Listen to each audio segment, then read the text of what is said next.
समरीन एक खुशमिजाज और नर्म दिल वाली औरत थी।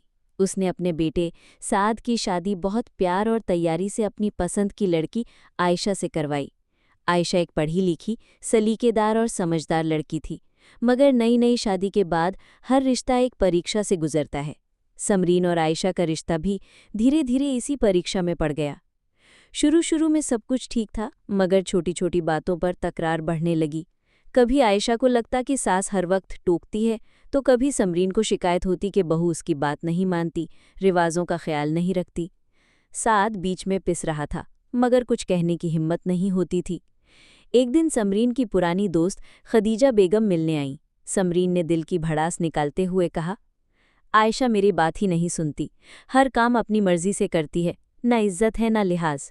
मैंने उसे बेटी समझा, मगर वो बेटी जैसा बर्ताव नहीं करती। खदीजा बेगम मुस्कुराकर बोली, एक सवाल पूछूं? अगर तुम खाली कप में चाय गालो तो क्या होगा? समरीन ने हैरानी से जवाब दिया, तो चाय कप में आ जाएगी। खदीजा ने कहा, और अगर कप पहले से भरा हो तो चाय बाहर गिर जाएगी।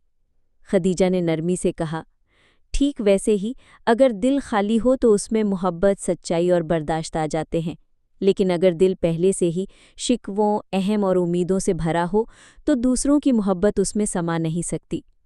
ये बात समरीन के दिल को छू गई। उसे एहसास हुआ कि शायद उसने बहू से बहुत सारी उम्मीदें जोड़ ली थी और उसकी हर बात को शक की नज़र से देखा था। उसने खुद से वादा किया कि अब वो आयशा से सास नहीं, माँ बनकर पेश आएगी। अगले सुबह समरीन ने खुद नाश्ता बनाया और आयशा के जागने से पहले उसके कमरे में चाय लेकर गई।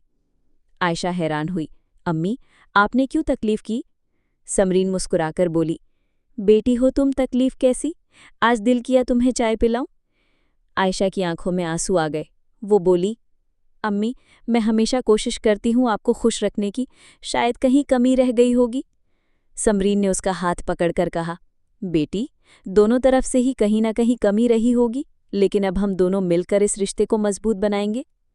वक्त गुजरता गया और अब घर का माहौल बदल गया था। समरीन और आयशा सिर्फ सास बहू ही नहीं, बल्कि माँ बेटी, सहेलियाँ और एक दूसरे की राजदार बन गई। नैतिक शिक्षा: रिश्ते निभाने के लिए सिर्फ प्यार ही नहीं, बल्कि समझदारी, बर्दाश्त और खाली कप जैसा दिल भी ज़रूरी होता है। जब हम दूसरों को मौका देते हैं, तभी वो हमारे दिल में जगह बना सकते हैं।